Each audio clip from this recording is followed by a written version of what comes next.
Yes, नमस्कार। Mission case nursing मंच से आपका सभी का स्वागत, सभी का अभिनंदन। मेरे प्यारे विद्यार्थियों, मैं Suryakant Sharma, lecturer physics, BSc nursing पाठ्यक्रम जो आप एग्जाम देने वाले हो, नर्सिंग एंट्रेंस एग्जाम, उसका जो पाठ्यक्रम है आपका, वो मैं एक बार आपको साझा कर देता हूँ। पूरा का पूरा पाठ्यक्रम 12th फिजिक्स का है। आपने देख लिया होगा सिलेबस, और जो विद्यार्थी 12th करके आ रहे हैं उनके लिए बहुत सुनहरा अवसर है। जो हमने अब तक पढ़ा है थ्योरेटिकली, वही हमें एग्जाम में वापस फेस करना है। बस क्या डिफरेंस है, हमने अब तक जो चीजें डेरिवेटिव मोड्स में पढ़ी हैं, जो थ्योरेटिकल मोड से पढ़ी हैं, हमें उनको एम्फेसाइज करना है, हमें उसको आगे कन्वर्ट करना है किसमें, आपके क्वेश्चंस में, ऑब्जेक्टिव पैटर्न के रूप में। तो ये जो 3 महीने है ना, 4 महीने 3 महीने का जो आपका सिलेबस है, लगभग 120 दिन का आप कार्यशाला मान के चलिए। 120 डेज का ये जो आपका कार्यशाला है, आपकी जो ये वर्कशॉप रहेगी, जिसके अंदर अपन आपको ये पूरा कोर्स करवाएंगे, इसमें आपको बहुत अच्छा रिदम, मतलब एक तो होता है कि ना, कई चीज हम कई साल बाद कोई चीज पढ़ते हैं, तब तो क्या होता है, इसको वापस शुरुआत से 1 से लेकर 100 तक जाना होता है। अब आप एक्चुअलिटी में 50-60% तो ऑलरेडी कवर होके आ रहे हो। रिमेनिंग 50-60% आपको जो टच देना है, जो आपको चीजें बतानी है, वो आपके साथ हम साझा करेंगे। बहुत बहुत स्वागत, बहुत बहुत अभिनंदन आपका। 3 अप्रैल से आपका जो बैच शुरू होने वाला है, उस बैच में आप लोग रजिस्ट्रेशन कराइए, और रजिस्ट्रेशन करा के भारी मात्रा में, भारी संख्या में जो भी आपके मिलने वाले हैं, जो विद्यार्थी इधर उधर आपके संपर्क में, उन सबसे कहिए कि एक बार भैया चलना है, पढ़ के देखना है कैसा पढ़ा रहे। बहुत शानदार पैनल है, आपको मजा जाने वाला है। एक ऐसा पैनल है जो पैनल नीट की प्रिपरेशन के लिए बहुत फेमस है, लंबे समय से नीट की प्रिपरेशन करा रहा है, उनको बहुत अच्छे से पता है एग्जाम में किस टॉपिक से किस तरह के क्वेश्चंस पूछे जाते हैं। अब जैसे मैं आपसे बात करूं, 12th फिजिक्स का जो सिनेरियो है, आपको ये अपन ने पीपीटी लगाई है आपकी सुविधा के लिए, वरना अपन एक एक पॉइंट टू पॉइंट डिस्क्रिप्शन कर सकते हैं, क्योंकि आपको पता है, और लगभग जो विद्यार्थी 12th करके आए उनको भी पता है कि हम जो पढ़ रहे हैं ये सारी चीजें हमने पॉइंट टू पॉइंट सिलेबस में डेरिवेटिव स्टेप्स के साथ भी पढ़ी है। तो मैं आपको एक बार भौतिक विज्ञान का पाठ्यक्रम साझा कर देता हूं। और भौतिक विज्ञान का जो पाठ्यक्रम है, फिजिक्स का जो सिलेबस है, वो सिलेबस आपके नर्सिंग एंट्रेंस एग्जाम में कौन कौन से चैप्टर्स हैं, क्या क्या उनके अंदर पूछा जाने वाला है। तो सबसे पहले जो चैप्टर्स है आपका, वो है electric field and charge. Electric field and charge, विद्युत क्षेत्र और वैद्युत आवेश। तो electric field and electric charge and field. देखिए, पहला जो चैप्टर एनसीईआरटी का है, वही नाम है जो एनसीईआरटी के अंदर सब टॉपिक्स हैं, फर्स्ट चैप्टर के अंदर वही है।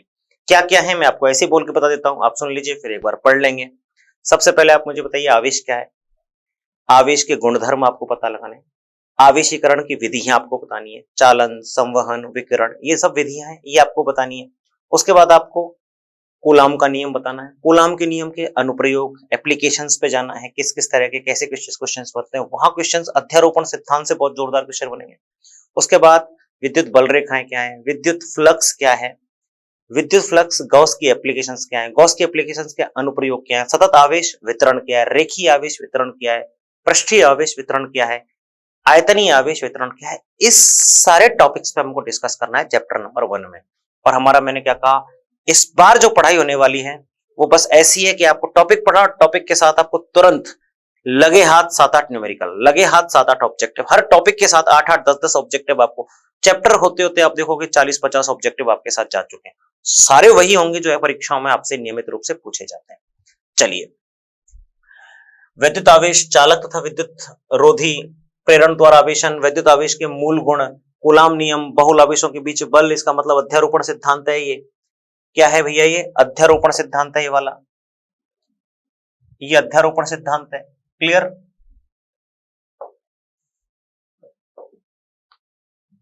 विद्युत बल रेखाएं या विद्युत क्षेत्र रेखाएं, विद्युत फ्लक्स, विद्युत द्विध्रुव, एक समान बाह्य क्षेत्र में विद्युत, एक समान बाह्य क्षेत्र में विद्युत द्विध्रुव।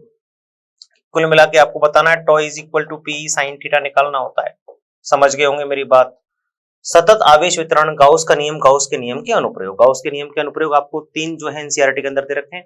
एक तो पता है आपको, एक अनंत रेखीय लंबे आवेशित चालक तार के कारण electric field intensity to infinite long wire, जिसका आंसर क्या आता है, lambda upon 2 pi epsilon into r आता है।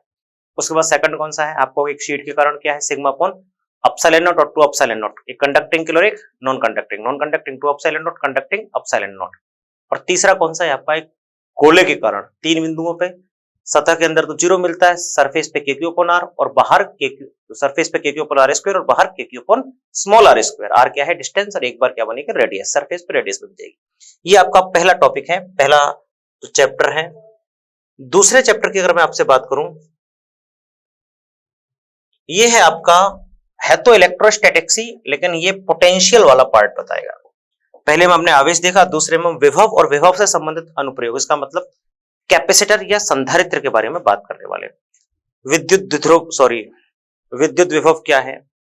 विद्युत विभव के साथ अगर मैं आपसे बात करूं, समविभव पृष्ठ कैसे बनते हैं, विद्युत क्षेत्र की तीव्रता और विद्युत विभव में क्या संबंध है, आपको याद हो तो E = minus dV upon dr। विद्युत द्विध्रुव के कारण, जो भी द्विध्रुव वहां पढ़ा था ना फर्स्ट चैप्टर में, उसके कारण विद्युत क्षेत्र विभव कितना निकल के आता है, तो Kp cos theta upon r square. याद आ रहा है? वहां अक्ष और निरक्ष में तीव्रता निकालेंगे, कहां? फर्स्ट चैप्टर में। यहाँ क्या निकाल रहे हैं? Kp cos theta upon r square. किसी भी बिंदु पर, किसी भी पोलर पॉइंट पर पोटेंशियल निकालना है। फिर इसके बाद आपको विद्युत स्थितिज ऊर्जा के बारे में भी बात करनी है। एकल बिंदु के कारण, द्वि आवेश तंत्र के कारण, त्रिआवेश सिस्टम के कारण, ये सब इंग्लिश में भी लिखा हुआ है, हिंदी में भी लिखा हुआ है, मैं डिक्टेट हिंदी के अंदर कर रहा हूं।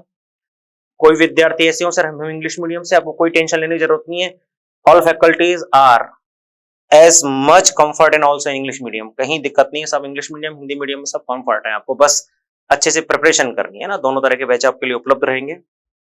अच्छा, फिर संधारित्र। संधारित्र में भी आपको पता है संधारित्र का सिद्धांत क्या है, संधारित्र की धारिता कैसे निकालते हैं, वायु है अंदर तो धारिता कैसे निकालेंगे, अगर उनके मध्य पराविद्युत प्लेट हैं तो पराविद्युत प्लेटों के अंदर धारिता कैसे निकालेंगे, ये सब अपन सेकंड चैप्टर के अंदर पढ़ने वाले। मैं एक बार पढ़ देता हूँ। स्थिर विद्युत विभव, विद्युत आवेश के कारण विभव Kq अपॉन r, विद्युत द्विध्रुव के कारण विभव Kp cos theta upon r square, आवेश के निकाय के कारण विभव Kq upon r1 plus Kq upon r2 plus Kq upon r3। याद आ रहा है क्या?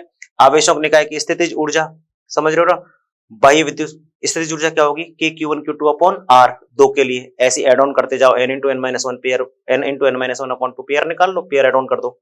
बाह्य क्षेत्र में स्थितिज ऊर्जा, चालक स्थिर विद्युत की पराविद्युत ध्रुवण पोलराइजेशन, समझ लो, डाइलेक्ट्रिक और पराविद्युत जो होते हैं, एक होते हैं इनके सेंटर्स दूर दूर होते हैं प्लस माइनस, एक होते हैं सेंटर एक दूसरे पर कोइंसाइड करते हैं, तो ध्रुवी पराविद्युत और अध्रुवी पोलर डाइलेक्ट्रिक और नॉन पोलर डाइलेक्ट्रिक दोनों में पढ़ेंगे। समांतर प्लेट संधारित्र पीपीसी, पराविद्युत संधारित्रों का संयोजन, दो प्रकार का संयोजन है, कौन सा? सीरीज और पैरेलल। आपको पता है रेजिस्टेंस का उल्टा चलता है, रेजिस्टेंस में जो सीरीज में रिजल्ट है यहाँ पे वो पैरेलल माने वाला है। वोल्टेज ग्राफ जनरेटर भी पढ़ने वाले हैं। और संधारित्र में संचित ऊर्जा half of epsilon not E square, वहां पे एनर्जी डेंसिटी भी इंपॉर्टेंट है, ऊर्जा घनत्व के बारे में बराबर बात करके चलेंगे। याद आ रहा है सारी बातें? देखिए अब आपको ये जब पढ़ते जा रहे हैं आप मेरे साथ सिलेबस, तो आपको सिलेबस के एक्सप्लेनेशन से समझ में आ रहा होगा कि सब्जेक्ट बहुत ज्यादा रिदम में होना चाहिए हमारा। तीसरी अगर मैं बात करूं, तीसरा क्या है? विद्युत धारा, करंट इलेक्ट्रिसिटी। अब विद्युत धारा में आपको पता है, विद्युत धारा, अपवहन वेग, ओम का नियम, ओम के नियम के अनुप्रयोग, समझ रहे हो ना? श्रेणी क्रम संयोजन, समांतर क्रम संयोजन, प्रतिरोध, प्रतिरोध की अवधारणा, प्रतिरोध पर ताप का प्रभाव, है ना? चालकों पर, कुचालकों पर, अर्धचालकों पर, सब जगह प्रतिरोध की कंडीशन ताप के हिसाब से आपको क्या करनी है, व्याख्या करनी है। I = NeVd, मतलब अपवहन वेग और विद्युत धारा में संबंध स्थापित करना है। उसके बाद फिर आपको व्हीटस्टोन ब्रिज पढ़ना है। समांतर आपका जो इस चैप्टर के अंदर करंट इलेक्ट्रिसिटी में एप्लीकेशनल वाला जो पार्ट है, किरचॉफ के नियम पढ़ने हैं, किरचॉफ के नियम, केसीएल केवीएल पढ़ने के बाद फिर आपको क्या करना है? मीटर ब्रिज पढ़ना है, व्हीटस्टोन ब्रिज पढ़ना है, पोटेंशियोमीटर पढ़ना है। पोटेंशियोमीटर की एप्लीकेशन सब हट चुकी हैं आपके सिलेबस से, क्लियर? फिर भी एक बार देख लेते हैं, सुनिए। देखिए पोटेंशियोमीटर दे रखा है, इसकी एप्लीकेशनल वाला पार्ट अब हट चुका है, लेकिन अपन कवर करके चलेंगे क्योंकि सिलेबस में जब लिख दिया है तो 15-20 मिनट का जो कंटेंट बचता है कि इसकी एप्लीकेशंस में, सेल वाला, आंतरिक प्रतिरोध वाला, अल्प प्रतिरोध वाला, ये तीन आपको जो है केस याद करके चलना है। मैंने बता दिया वैसे विद्युत धारा, चालक में विद्युत धारा, ओम का नियम, इलेक्ट्रॉन का अपवाह, प्रतिरोधकता, ओम के नियम की सीमाएं, विभिन्न पदार्थों की प्रतिरोधकता, प्रतिरोधकता की ताप पर निर्भरता, चालक कुचालक अर्धचालक सब जगह देखेंगे। विद्युत ऊर्जा, शक्ति, प्रतिरोधों का संयोजन, श्रेणी समांतर क्रम, विद्युत वाहक बल, ईएमएफ, यहाँ दो चीज पढ़ेंगे, विद्युत वाहक बल भी पढ़ेंगे और एक टॉपिक एक और साथ कंपैरिजन पढ़ेंगे, टर्मिनल वोल्टेज। क्या पढ़ेंगे? Terminal voltage. आंतरिक प्रतिरोध क्या है? सीरीज। अच्छा, एक कॉम्बिनेशन अपन को पढ़ा है किसका? सेलों का। एक कॉम्बिनेशन अपन पढ़ेंगे किसका? प्रतिरोधों के साथ सेलों का। तीन तरह के कॉम्बिनेशन आपको सिलेबस के अंदर पढ़ने हैं। पहला जो कॉम्बिनेशन आपको पढ़ना है वो पढ़ना है समांतर और श्रेणी क्रम में संधारित्र। दूसरा जो आपको पढ़ना है वो कौन सा पढ़ना है? सेल, और तीसरा आपको जो पढ़ना है वो कौन सा पढ़ना है, प्रतिरोध। तीन तरह के कॉम्बिनेशन संबंध को पढ़ने, जिसमें सेल वाला समांतर क्रम में जो सेल वाला है वो परीक्षा की दृष्टि से उपयोग होता है, कॉम्पिटेटिव एग्जाम की दृष्टि से भी उपयोगी होता है। चलिए हो गया। नेक्स्ट मैं आपसे बात करता हूं चैप्टर नंबर 4। चैप्टर नंबर 4 में आपको पता है बहुत प्यारा चैप्टर है, और सब्जेक्ट आप कहें तो यहां से फिजिक्स जो है वो लेवल पकड़ लेती है। लेवल का मतलब यहां से फिजिक्स में रिदम आ जाता है। अब तक की जो चीजें थी वो चीजें क्या है, सिंगल वैल्यूएशन पे थी, एक ही रास्ता था, कोई मिक्सिंग नहीं थी। यहाँ पे क्या हाइब्रिड है मामला पूरा। हाइब्रिड का मतलब पूरा मिक्सिंग है। आपको पता है कि मैग्नेटिज्म मैग्नेट के कारण आता है, चुंबक के कारण आता है, चुंबक के कारण चुंबकत्व आता है। चुंबक रखिए तो चुंबकत्व आएगा, मैग्नेट रखा है तो मैग्नेटिज्म आएगा। लेकिन करंट के कारण आ जाए तो फिर दो दो प्रॉपर्टी अटैच हो जाएंगी। एक तो करंट की बेसिक जानकारी रखो और दूसरी आप उसके रिलेटेड मैग्नेटिज्म की। तो इसके बारे में सबसे पहले बताया था ऑरेस्टो ने, कंपास एक्सपेरिमेंट किया था, पोटेंशियोमीटर का जो प्राइमरी सर्किट है उसके साथ एक्सपेरिमेंट किया था एक कंपास का। उसमें डिफ्लेक्शंस आए तो एक रिजल्ट क्लियर कर दिया कि each current carrying conductor always have magnetic field. कोई भी धारावाही चालक को हमेशा अपने चारों क्या रखता है, मैग्नेटिक फील्ड रखता है। उसके बाद फिर ये तो बता दिया रखता है, लेकिन ये नहीं बताया कितना मैग्नीट्यूड होता है। तो बायो सावर्ट साहब आए, बायो सावर्ट ने क्या कर दिया, अपना लॉ दे दिया, बता दिया कि इसके चारों तरफ जो मैग्नेटिक फील्ड की वैल्यू है किसी पॉइंट पर वो होती है mu naught upon 4 pi I d l sine theta upon r square. इन्होंने बता दिया, फिर इसकी एप्लीकेशनल पार्ट खोला। कुछ इसमें क्वेश्चंस यहाँ पे बायो सावर्ट पे एप्लीकेशनल पार्ट बहुत क्वेश्चन पूछते हैं, तरह तरह के चित्र बनेंगे, आधी चम्मच जैसा, कटोरी जैसा, आधी कटोरी जैसा, आपके अर्धचंद्राकार, लूप जैसा, स्क्वायर में 4 पॉइंट सेंटर पे, सब जगह पूछेगा चुंबकीय क्षेत्र का मान क्या है। क्रॉस और डॉट में आपको पता होगा। आपको कुछ नियम पता होने चाहिए। राइट हैंड थंब रूल क्या है रेखीय धाराओं के लिए, राइट हैंड थंब रूल क्या है सर्कुलर धाराओं के लिए, है ना, राइट हैंड स्क्रू रूल क्या है। ये 4-5 जो नियम है, खासकर फ्लेमिंग के नियम, ये सब आपको जानकारी होनी चाहिए ताकि दिशात्मक ज्ञान अच्छे से दिया जा सके। पता रहे मैग्नेटिज्म एक वेक्टर क्वांटिटी है, चुंबकीय क्षेत्र तो पता रहे सदिश और अदिश की। अब दिशा वगैरह तो काम नहीं चलेगा ना, आंसरों में 2 में डॉट आ गया, 2 में क्रॉस आ गया, भैया कैसे पहचाने। तो दिशा का अच्छे से आपको मर्म होना चाहिए। नेक्स्ट मैं आपसे बात करूं, इसी में फिर अपन पढ़ेंगे क्या, गतिमान आवेश, आवेश को गति कराएंगे, चुंबकीय क्षेत्र में गति कराएंगे। अलग अलग तरह के पथ होंगे, अलग अलग तरह के पथ होंगे, तो रेखीय भी हो सकता है, विचलन नहीं होगा। वृत्तीय पथ पे गति करेगा तो आपको पता है, लंबवत चुंबकीय क्षेत्र में गति करेगा तो वृत्तीय पथ बनाएगा। अगर कहीं बीच में गति कर गया तो हेलिकल कुंडलीनुमा पथ बनाएगा, वहां चूड़ी अंतराल जैसा परिभाषित होगा। ये पूरा कंटेंट एक फोर्स में आएगा। उस फोर्स को क्या बोलेंगे, लॉरेंज बल। इस लॉरेंज बल, लिविंगस्टोन एक साइंटिस्ट है, लॉरेंज और लिविंगस्टोन, इन्होंने एक इक्विपमेंट ही बनाया, उसका नाम क्या है, साइक्लोट्रॉन। साइक्लोट्रॉन की पूरी कहानी आपको पता है।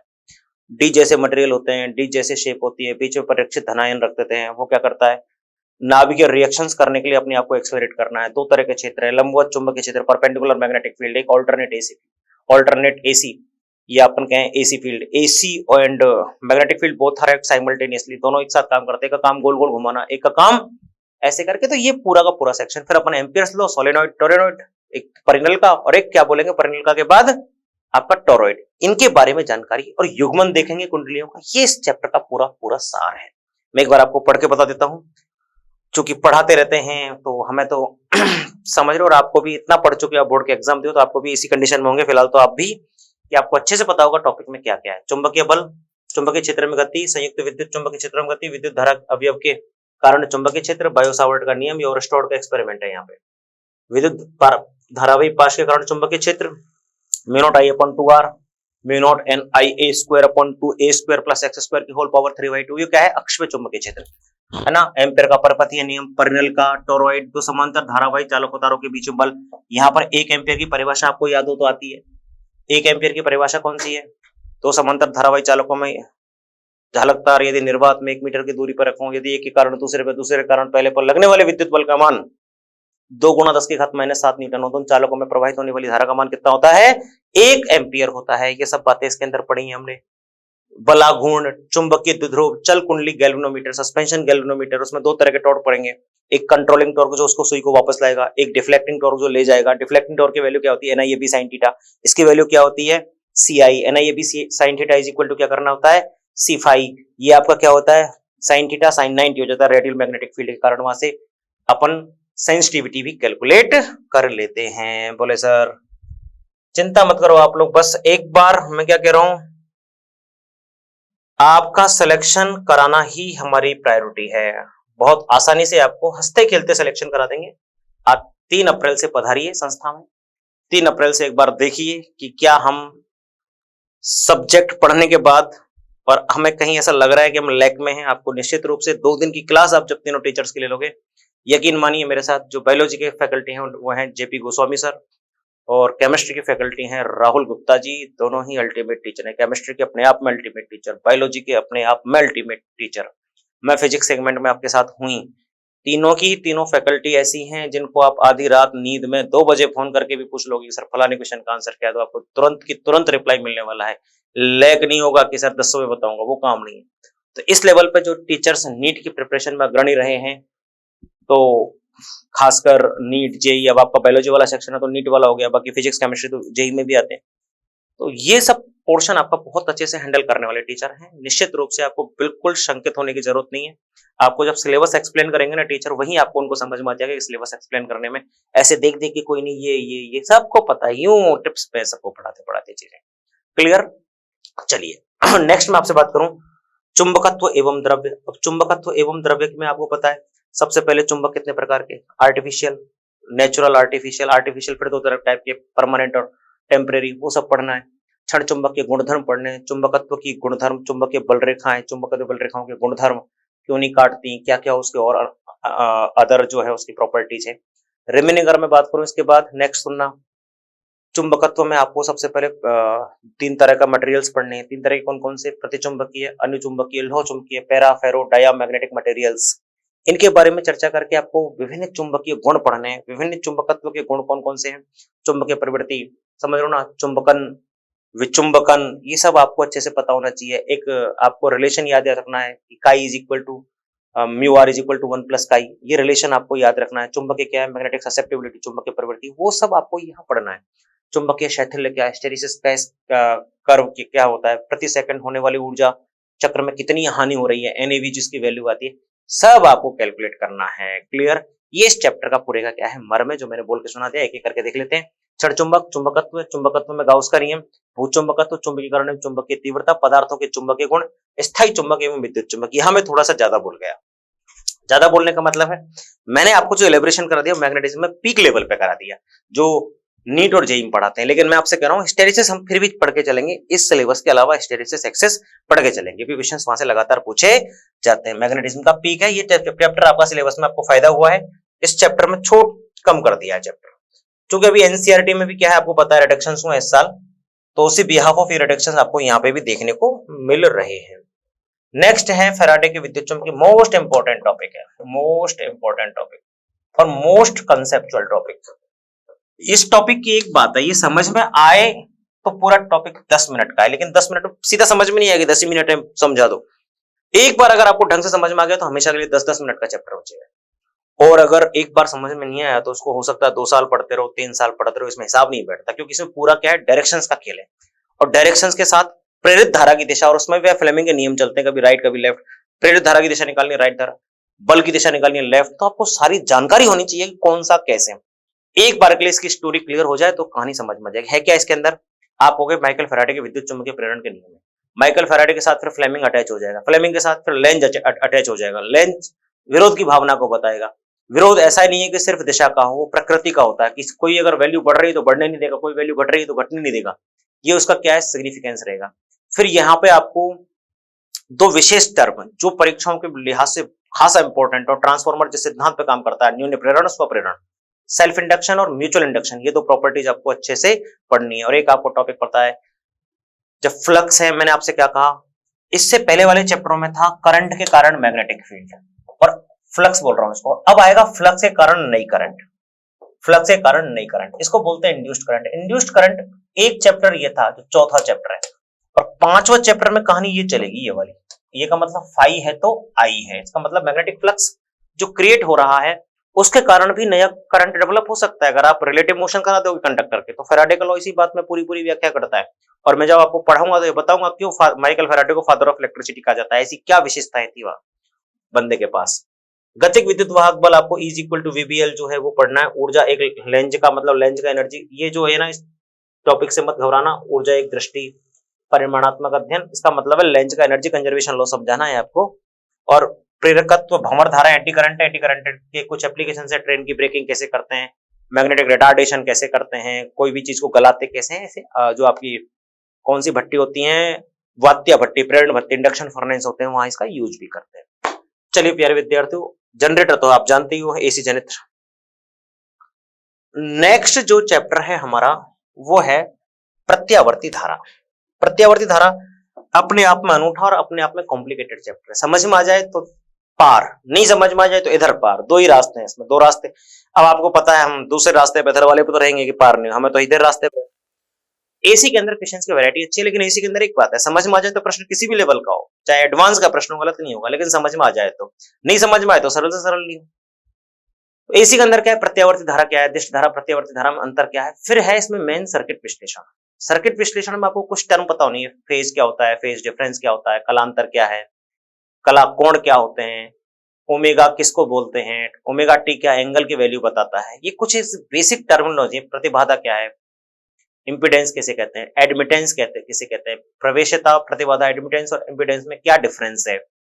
प्योर आर हो तो क्या होगा, सर्किट में प्योर एल हो तो क्या होगा, सर्किट में प्योर सी हो तो क्या होगा, सर्किट में आर एल हो तो क्या होगा, सर्किट में आर सी हो तो क्या होगा, सर्किट में एल सी हो तो क्या होगा, सर्किट में आर एल सी तीनों हो और सीरीज में हो तो क्या होगा, अनुनाद की क्या होता है, फेजर डायग्राम क्या होते हैं, क्वालिटी फैक्टर क्या होता है, अनुनाद की तीव्रता क्या होती है, अनुनाद में तीव्रता क्या होती है, अनुनाद में अधिकतम शार्पनेस कब मिलती है, अधिकतम शार्पनेस का प्रतिरोध से क्या लेना देना है, बैंडविड्थ क्या होती है, बैंडविड्थ का फॉर्मूला क्या है, बैंडविड्थ की विमाएं क्या हैं, एल बाई आर की विमाएं क्या है। इतना सारा झोल झंझाल है, लेकिन मैंने आपसे क्या कहा, ये सब चीजें एक दूसरे से इंटरलिंक है। जब पढ़ेंगे तो एक एक करके बताएंगे आपको। और ट्रांसफॉर्मर क्या है, ट्रांसफॉर्मर से संबंधित कुछ गुणधर्म। तो ये देखिए आप, प्रतिरोध पर एसी वोल्टता, वोल्टता का घूर्णी सदिश द्वारा निरूपण, ये सब आपका फेजर्स, प्रेरक, प्रसंधारित्र पर, एलसीआर पर, मतलब सर्किट एनालिसिस है पूरा का पूरा। आपको देख रहे हो यहाँ से शक्ति गुणांक क्या है, शक्ति गुणांक बोलता है पावर फैक्टर को, जो cos phi is equal to r by z होता है। एलसी दोलन क्या है, ट्रांसफॉर्मर क्या है, कुल मिला के पूरा इंटरकनेक्टेड चैप्टर है। ये चैप्टर बड़ी क्लासों में कवर कराया जाता है। इस चैप्टर के लिए एक घंटे की क्लास नहीं ली जाती। इस चैप्टर में क्या है, लफड़ा है। अगर एक घंटे के साथ आप स्टार्ट करोगे फिर दोबारा दूसरी क्लास में लोगे तो पूरा सीन सिनेरियो बिगड़ जाता है। इस चैप्टर में क्या है, आपकी जो क्लासेस लूंगा मैं वो एक ही साथ 3-3 घंटे की, पहले स्लॉट में 3 घंटे की और दूसरे स्लॉट में 2 घंटे की, 5 घंटे में इस चैप्टर को अपन बिल्कुल स्मूथली खत्म करेंगे। क्योंकि हमें थ्योरी तो लिखनी नहीं है, हमें डेरिवेशन तो करनी है, हमें सिर्फ कंसेप्ट वाली चीजें पढ़नी है जो हमारे पेपर को यूं ही टिक करें। चलो सर आंसर सी, चलो सर आंसर डी, समझ में आ रही बात आपको? गुड। चलिए नेक्स्ट अपन बात करें आपसे, 8वां है विद्युत चुंबकीय तरंग। विद्युत चुंबकीय तरंगों में दो हिस्से हैं, एक तो मैक्सवेल की विस्थापन धारा है और दूसरा विद्युत चुंबकीय तरंग। कौन कौन सी, आरएमआई, वीएक्सजी, radio, micro, infra, visible, visible, ultra X और गामा। रेडियो तरंग, सूक्ष्म तरंग, अवरक्त तरंग, दृश्य तरंग, परावैंगनी तरंग, एक्स किरण और गामा किरण। इनकी उत्पादन कहां से होता है, इनकी सोर्स क्या है, इनका यूज क्या है। एक हिस्सा तो यह है चैप्टर का, एक हिस्सा है जो एम्पियर्स लॉ है, उसमें करेक्शन हुआ है, राइट हैंड साइड में कुछ चीजें आई थी, उसको बोलते हैं मैक्सवेल्स डिस्प्लेसमेंट करंट, मैक्सवेल की विस्थापन धारा। एक उसमें दो हिस्से पढ़ने होते हैं। तो आपको देखिए विस्थापन धारा तो ये रही मैक्सवेल की, विद्युत चुंबकीय तरंग ये रही, और विद्युत चुंबकीय स्पेक्ट्रम का मतलब है ये जो स्पेक्ट्रम में पूरे आ रहे हैं इनका यूजेस भी आपको बताना है। ये है 12th का फर्स्ट फिजिक्स का पार्ट। 12th का फर्स्ट फिजिक्स का पार्ट बड़ा इंपॉर्टेंट है। एग्जाम में आपको पता है, आप नीट के एग्जाम की बात करो तो 55% 12th आता है, 45% क्या आता है, 11th आता है। सेम जेई का कंसेप्ट है। और इस बार आपके नीट में तो 11th का तो काम ही नहीं है, तो 12th। अब बात करो सर 12th में वेटेज बांटो, तो 12th में जो वेटेज रहेगा वो इलेक्ट्रिकल फिजिक्स का 55% रहेगा आपके बीएससी नर्सिंग एंट्रेंस के अंदर, और सेकंड जो पार्ट है उसका रहेगा 45%। समझ रहे हो ना, ये एग्जैक्ट मान के चलना। आप चाहो कैसे एनालिसिस कर लेना, पुराने पेपर नए पेपर जैसे चाहो आप एनालिसिस कर लेना। आप एनालिसिस में अगर जरा सा भी ऊंच नीच पाए तो मुझे बताना, बिल्कुल 100% शार्प मिलेगा आपको। कारण क्या है, ये वाला सेक्टर इंपॉर्टेंट है, यूटिलाइजेशन के तौर पर भी बहुत ज्यादा इंपॉर्टेंट है, और आपको पता है तरजीह यूटिलाइजेशन को ज्यादा मिलती है। अगला जो है चैप्टर वो है किरण प्रकाश की, लाइट वाला चैप्टर है। अब लाइट वाले चैप्टर में बहुत सिंपल सा है, मैं आपको यूं बता देता हूं क्या है प्रकाश। लाइट में, प्रकाश में आपको कुछ सिद्धांत पढ़ने, परावर्तन क्या है, अपवर्तन क्या है, दर्पण क्या है, मिरर क्या है, मिरर में भी उत्तल क्या है, अवतल क्या है, समतल की प्रॉपर्टी क्या है, अपवर्तन क्या है, अपवर्तनांक क्या है, अपवर्तनांक की निर्भरताएं कैसी कैसी हैं, पूर्णांतरिक परावर्तन क्या है। पूर्णांतरिक परावर्तन में आपको क्रिटिकल एंगल की इंपोर्टेंस समझ में आनी चाहिए, उसके उदाहरण आपको पता होने चाहिए। उदाहरणों से संबंधित प्रश्न ऑप्टिकल फाइबर से पूछे जाते हैं, प्रकाशित तंतु से, उसकी जानकारी होनी चाहिए।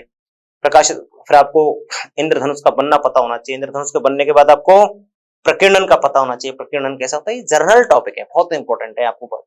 नेक्स्ट मैं आपसे बात करूं कि प्रकाश के बारे में आप नेक्स्ट अगर डिस्कशन करें अपन तो और क्या है, तो इसमें लेंस भी आपको इंपॉर्टेंट है। लेंस में आपको पता है उत्तल और अवतल दोनों लेंसेस, इनके फॉर्मूले, lens maker formula, refractive surfaces से, जो सरफेस से है वहां से रिफ्लेक्शन होता है उसका formula, microscope, compound microscope, telescope, मतलब ऑप्टिकल इंस्ट्रूमेंट्स के बारे में जानकारी होनी चाहिए, विजन एंगल के बारे में पता होना चाहिए। ये सब इस पूरे चैप्टर के अंदर की राम कहानी है। किरण ऑप्टिक्स में देख लीजिए, प्रकाश का परावर्तन, अपवर्तन, पूर्णांतरिक परावर्तन, गोलीय पृथों लेंसों द्वारा अपवर्तन, प्रिज्म अपवर्तन। एक प्रिज्म टॉपिक भूल गया मैं, बाकी सारी टॉपिक मैंने आपको बता दी है। प्रिज्म पता ही है आपको, प्रिज्म के रिजल्ट जो होते हैं उसमें से दोनों रिजल्ट जो है इंपॉर्टेंट है। ये 12th के प्रैक्टिकल का सिलेबस का पार्ट भी है। नेक्स्ट मैं आपसे बात करूं, सेकंड है वेव ऑप्टिक्स, सेकंड फिजिक्स, और चैप्टर नंबर 10 क्या है, वेव ऑप्टिक्स। वेव ऑप्टिक्स में आपको पता है सबसे पहले हाइगन्स थ्योरी आएगी। हाइगन्स का क्या है, हाइगन्स का तरंगाग्र सिद्धांत। तरंगाग्र सिद्धांत में आपको पता है सेकेंडरी वेवलेट्स, द्वितीयक तरंगिकाओं का यूज, ईथर माध्यम की कल्पना, कई सारे रिफ्लेक्शन रिफ्रैक्शन की पुष्टि, कुछ पुष्टियां ना हो पाना, मतलब ड्रॉबैक भी देखेंगे कहानी। आगे फिर मैक्सवेल पे चलेंगे, मैक्सवेल का विद्युत चुंबकीय तरंग सिद्धांत देखेंगे 1853 में आया वो। उसके बाद उसकी सारी व्याख्याएं ध्रुवण तक देख लेंगे, ध्रुवण यहां तक बंदा बता देगा, लेकिन फिर भी कणीय प्रभाव की पुष्टि, तो कणीय प्रभाव आगे देखेंगे 13 चैप्टर में। इसमें अपन व्यतिकरण, विवर्तन, ध्रुवण, ये तीन मुख्य चैप्टर पढ़ेंगे। पोलराइड से और विश्लेषण, पोलराइड से विश्लेषण देखेंगे, एक निकोल प्रिज्म देखेंगे, एक ब्रूस्टर लॉ देखेंगे, मेलस लॉ देखेंगे। ये इस चैप्टर का पूरा ओवरव्यू है। देख लीजिए आप फटाफट।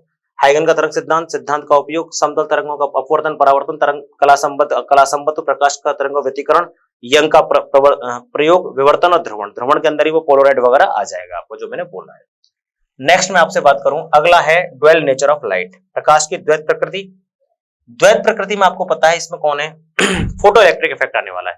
फोटो इलेक्ट्रिक इफेक्ट में दो ही पॉइंट इंपॉर्टेंट है, फ्रीक्वेंसी का इफेक्ट और इंटेंसिटी का इफेक्ट। फ्रीक्वेंसी और इंटेंसिटी के साथ स्टॉपिंग पोटेंशियल को बराबर ले लेंगे अपन। हर्ड, लिनार्ड, इनके जो प्रयोग हुए ना, लिनार्ड और हॉलवॉक्स का एक प्रयोग है और हर्ज का एक एक्सपेरिमेंट है। इनमें क्या है, एमिशन से इलेक्ट्रॉन्स का फोटोन का आना, गिरना, उससे इलेक्ट्रॉन निकलना, इलेक्ट्रॉन का कैथोड से एनोड की तरफ भगना, फोटो करंट का जनरेट होना, ये इस प्रोसेस है। इस प्रोसेस में कई कर्व हैं, आपको पता है 3 कर्व आके मिलते हैं एक जगह से, फिर एक जगह से 3 ही कर्व आके ऊपर जाके मिल जाते हैं, तो उसको बोलते हैं इंटेंसिटी का, फ्रीक्वेंसी का और इनका इफेक्ट। कैसे कैसे निकलते हैं जब हम सब्जेक्ट पढ़ेंगे तो वो देखेंगे। यहाँ पे एक एक्सपेरिमेंट भी है डेविसन जर्मर का। डेविसन जर्मर के एक्सपेरिमेंट से ये भी क्लियर हो रहा है कि फोटोन जो है पार्टिकल, सॉरी इलेक्ट्रॉन जो है वहां पर पार्टिकल की नेचर भी शो कर रहा है। तो यहाँ से द्वैत प्रकृति की अवधारणा भी, आइंस्टीन का यहाँ पे एक एक्सपेरिमेंट है, आइंस्टीन एक्सपेरिमेंट से सारी चीजें क्लियर हो रही है। चिरसमित यांत्रिकी की असफलताएं भी सिद्ध हो रही है, और ये सिद्ध हो रहा है कि क्यों कण की पुष्टि पूर्ण रूप से हो रही है, तात्क्षणिक प्रभाव की पुष्टि पूर्ण रूप से हो रही है। ये बातें, क्यों तरंग सिद्धांत असफल है, क्यों कणीय सिद्धांत ही यहाँ पर पुष्ट हो रहा है, इस बात की भी व्याख्या आइंस्टीन साहब ने की है। ये सब इसमें लिखा हुआ है पूरा। प्रकाश विद्युत प्रभाव, प्रकाशित तरंग सिद्धांत, आइंस्टीन का प्रकाश विद्युत स्पष्ट समीकरण, विकिरण ऊर्जा, क्वांटम, प्रकाश की कणीय प्रकृति, फोटोन, द्रव्य की तरंग प्रकृति, डेविसन जर्मर प्रयोग। क्लियर भैया। नेक्स्ट जो है चैप्टर है आपका वो है एटम। अब एटम में तो आपको इतने समय से पढ़ रहे हो, 4 बातें पता होनी चाहिए। परमाणु में डाल्टन सिद्धांत, थॉमसन सिद्धांत, फिर रदरफोर्ड को थोड़ा गहराई से दिया हुआ है, फिर नील्स बोर मॉडल को पूरा ढंग से स्पष्टीकरण दे रखा है। त्रिज्या क्या है, 0.529 n²/z, समझ रहे हो ना, एंगस्ट्रम, ऐसे वेलोसिटी, ऐसे एनर्जी -13.6 इलेक्ट्रॉन वोल्ट, ये सब वैल्यूज। हाइड्रोजन के लिए कितना होगा, हीलियम प्लस के लिए कितना होगा, लिथियम +2 के लिए कितना होगा, स्पेक्ट्रम का रेडियस का रेशियो क्या होगा, 1:4:9, ये आपको वैल्यूएशन करना है। एक इसमें आपको स्पेक्ट्रम सीरीज की पूरी जानकारी लिखनी है, लाइमन, बामर, पास्टन, ब्रैकेट, फुंडहोन, इनसे रिलेटेड एक इक्वेशन है, एक सूत्र है, उस सूत्र को आपको याद रखना है, जिसमें value 1/r = 1/z 1/n1² - 1/n2² करके जो फॉर्मूला है उसको भी आपको याद रख के चलना है। क्लियर। ये लीजिए पूरा का पूरा, ये सब है, अल्फा प्रकीर्णन, ये स्टार्ट यहीं से कर रहे हैं, बाकी अपन तो पूरा वहीं से डिस्कस कर सकते हैं। कहां से, किस मॉडल से, तो आप कहोगे सर डाल्टन से। नाभिक के बारे में बात करोगे, कर लो साहब। नाभिक की शुरुआत रदरफोर्ड से हो रही है। नाभिक का घनत्व सबके लिए क्या होता है, कांस्टेंट होता है, इसमें कोई वेरिएशन नहीं आता। नाभिक के अंदर कौन कौन से पार्टिकल हैं, उनके पीछे लगने वाले फोर्स क्या होते हैं, इक्वल होते हैं। उन फोर्सेस का सैचुरेशन एक रेंज क्लियर होती है, सैचुरेशन रेंज के साथ एक स्थितिज ऊर्जा का ग्राफ आता है, वो बताती है कि 0.8 से लेकर 1.3 फर्मी के बीच में क्या होता है, ये मैक्सिमम स्टेबल होता है, इससे कम आने पर कूलम्ब रिपल्शन होता है, अनस्टेबल हो जाते हैं। इसके बाद आपको द्रव्यमान संख्या के बारे में जानकारी रखनी है, नाभिक का निरूपण करना है, निरूपण के साथ आपको समस्थानिक, संभारिक, उनको देखना है। उसके बाद आपको मेन कंटेंट माना है मास रिडक्शन। मास रिडक्शन होते ही आपको किस पर जाना है, जैसे ही मास रिडक्शन हो जाएगा, मास रिडक्शन के बाद आपको सेकंड कंटेंट क्या पकड़ना है, उससे रिलेटेड मास रिडक्शन हो गया तो आपको बंधन ऊर्जा पकड़नी है। बंधन ऊर्जा पकड़ते ही आपको प्रति न्यूक्लियन बंधन ऊर्जा पकड़नी है। प्रति न्यूक्लियन बंधन ऊर्जा से मिलेगा स्थायित्व। स्थायित्व किसका ज्यादा है? 26 Fe 56, 26 Fe 56 का। आपको याद हो तो ऐसे करके ग्राफ जा रहा है, उस ग्राफ में सबसे ऊपर आयरन बैठा हुआ है, उसका सबसे 8.75 मेगा इलेक्ट्रॉन वोल्ट है। तो वहां से आपको पता है A less than 30, A greater than 170, A less than 30 वाले भी क्या अनस्टेबल है, A ग्रेटर देन 170 वाले भी क्या अनस्टेबल। वो क्या चाहते हैं? फिशन। ये क्या चाहते हैं? फ्यूजन। तो दो अभिक्रिया आ जाएंगे, संलयन और विखंडन। संलयन और विखंडन अभिक्रियाओं की जानकारी, उसके बाद नाभिकीय रिएक्टर, उसके बाद सूर्य तारों पे संलयन अभिक्रिया और चैप्टर फिनिश। अब देख लेते हैं क्या क्या लिखा हुआ है। परमाणु द्रव्यमान एवं नाभिक की संरचना, नाभिक का साइज, द्रव्यमान ऊर्जा तथा नाभिकीय बंधन ऊर्जा, नाभिकीय बल, रेडियो एक्टिविटी और नाभिकीय ऊर्जा। एक रेडियो एक्टिविटी एक्स्ट्रा पढ़नी है, बाकी सब चीजें एज इट इज हैं। आप सोचोगे सर इसमें वो नहीं रखा है, न्यूक्लियर रिएक्टर पढ़ना है। संलयन अभिक्रियाओं में आ गया, अभिक्रिया दे दी, अगर अभिक्रियाएं लिख दी तो उसका मतलब है सारी चीज आपको आनी है। क्लियर? चलिए नेक्स्ट जो चैप्टर है वो है सेमीकंडक्टर फिजिक्स। बड़ा शानदार 12th फिजिक्स के मोर इंपोर्टेंट चैप्टर्स में से एक है। हालांकि इसमें आपको एक बार थोड़ा सा कमी देखने को मिली है, इसमें एनसीईआरटी ने कुछ कट कर दिए हैं, फिर भी अच्छा है। देखिए आपको सबसे पहले एनर्जी अर्धचालक क्या है ढंग से समझना पड़ेगा। अर्धचालक समझने के बाद आपको अर्धचालकों में ऊर्जा स्तर समझने हैं, एसपीडीएफ में किस तरह से ऊर्जाएं विभाजित होती हैं। उसके बाद आपको संयोजकता और वैलेंसी बैंड की ठीक ठीक जानकारी रखनी है। फिर आपको ये जानकारी रखनी है कि अर्धचालकों से और आपका जो है मिश्रण करके डायोड कैसे बन रहा है, पीएन जंक्शन डायोड से। फिर आपको ये पता करना है कि इनमें बाइसिंग कैसे होगी, अग्र अभिनति, पश्चात अभिनति, फॉरवर्ड वाइज, रिवर्स वाइज। अभिनति करने के बाद वर्किंग मोड कौन सा रहेगा? रिवर्स तो रहेगा नहीं, फॉरवर्ड रहेगा। फॉरवर्ड का यूज कहां करेंगे? तो आपको रेक्टिफायर में, फिल्टर में यूज करेंगे। इनसे फिर 3 प्लेट में अपन क्या बनेंगे? 2 जगह अगर फैब्रिकेशन कर देंगे तो क्या कहोगे आप? ट्रांजिस्टर बनेंगे। ट्रांजिस्टर का यूज करेंगे, 3 लेयर हैं उसके अंदर, 3 टर्मिनल्स हैं उसके अंदर, और इनका यूज करेंगे अपन आगे डिवाइसेस बनाने में। ट्रांजिस्टर को नेगेटिव फीडबैक दे दो एम्पलीफाइड बन जाएगा, ट्रांजिस्टर को पॉजिटिव फीडबैक दे दो ऑसिलेटर बन जाएगा। दोनों की जानकारी रखेंगे। ट्रांजिस्टर का एक स्विच के रूप में भी एप्लीकेशन पार्ट यूज करते हैं। फिर लॉजिक गेट पढ़ते हैं, एंड और नॉर, है ना, and gate, not gate, nor gate or gate. इन सब गेटों के बारे में अपन XOR gate, X nor gate, इन सब गेटों के बारे में क्या करेंगे? जानकारी। तर्क द्वार बोलते हैं, ये मैंने पूरा लिख दिया है। डिस्टकारी का मतलब रेक्टिफायर है, विशिष्ट प्रयोजन पीएन संधि डायोड, अर्धचालक डायोड आपका, और लॉजिक गेट। क्लियर?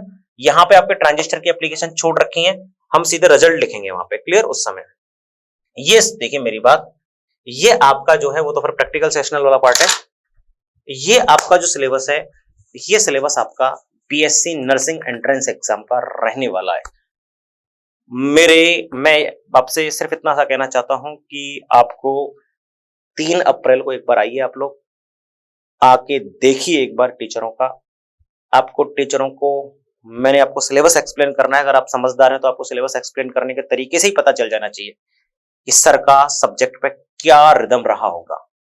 तो सीधी सी बात है, अगर आप सब्जेक्ट के साथ आओगे, आपको जेपी सर बायोलॉजी के साथ, गुप्ता सर केमिस्ट्री के साथ, मैं फिजिक्स के साथ, आपको ऐसा करेगा कि ये क्लास जो है ना चलती रहे अनवरत, इस तरह की फीलिंग आएंगी। तो बहुत ईमानदारी से, बहुत शार्पनेस के साथ सेलेक्ट आपका जो नोट्स होंगे उस तरह के होंगे। आपको जो मटेरियल प्रोवाइड करेंगे वो बिल्कुल इस तरह का रहने वाला है कि आपका बड़ी आसानी से, बहुत शानदार तरह से आपका काम होने वाला है।